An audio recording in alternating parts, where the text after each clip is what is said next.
Chapter 21. Your total freedom is God's greatest gift. When I finished with my comments at that satsang in Tokyo, a man in the back of the room rose to ask what he said was a burning question. When I first read Conversations with God, I was very touched because it allowed me to believe in a God who was personal, a God who loved me. Now I am confused. You have just described a God who is not even a person or a being, and who doesn't care what I do or how my life turns out. I feel desolate after hearing this description from you. This is not what I came expecting to hear today. It is very depressing. Can you help me? It was a marvelous question. A question from someone who was tracking every word and weighing every nuance and implication. Others in the audience nodded, with their eagerly uplifted faces, to the trust of the inquiry. I shifted my weight from one foot to another, clear my throat, and the words coming from somewhere beyond my conscious mind. The fact that God is pure intelligence doesn't not preclude the possibility of God taking the form of a sentient being. In fact, if pure intelligence is the essential energy of all that is, then it can presumably take the form of any part of that. In other words, God can show up in our lives in any form that is desired. So what we call God can continue to shape itself as a being that looks very human, if this is how it feels that it would be most understood or most easily embraced in any particular moment by any particular individuated aspect of itself. Indeed, I have come to understand that the energy that is God takes the form of exactly what and who God is showing up for. And so it is that, for human beings, God takes the form of a human being. Yet God is not limited to that form. Indeed, God can show up in any form that we wish, including pure, undifferentiated energy, and we can shape that undifferentiated energy into anything that we choose. How?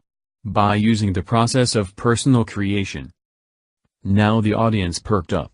Suddenly, the pieces were beginning to come together. Before we go on with that, I said, let's talk about this business of God not caring, and the idea that this means God is not loving. Not caring what we do is not the same as not loving us. I want you to imagine your own children, sent out to the backyard to play. Do you care what games they choose? Does it matter to you whether they play tag or hide and seek or kick the can? Of course not. In fact, you would never even dream of impinging on their inventiveness by dictating to them how they must use their playtime. All you say to them is, go, now, and play. Enjoy yourself. But be careful. Try not to hurt yourself. And if you need me, I'll be right here. This is what God says to us. The fact that God does not care what we do is a sign of how much God loves us, not how little. For freedom to be and do and have what we choose is the greatest joy of all. It is the biggest treasure and the grandest gift that God could give us. Even traditional religion teaches that God has given us this gift. It is called free will.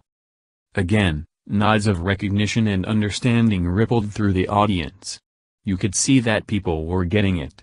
Things were coming together in their mind. Now, getting back to the ultimate nature of God. I said that God can show up in any form that we wish God to show up in, including an old man with a beard, a ray of golden light, or pure, undifferentiated energy, just as we can shape into anything that we choose. We can, you know. It's just that we do it one cell at a time, and that which we call God does it all at once. Recently medical science has come to understand more and more of what are called stem cells. Do you know what stem cells are?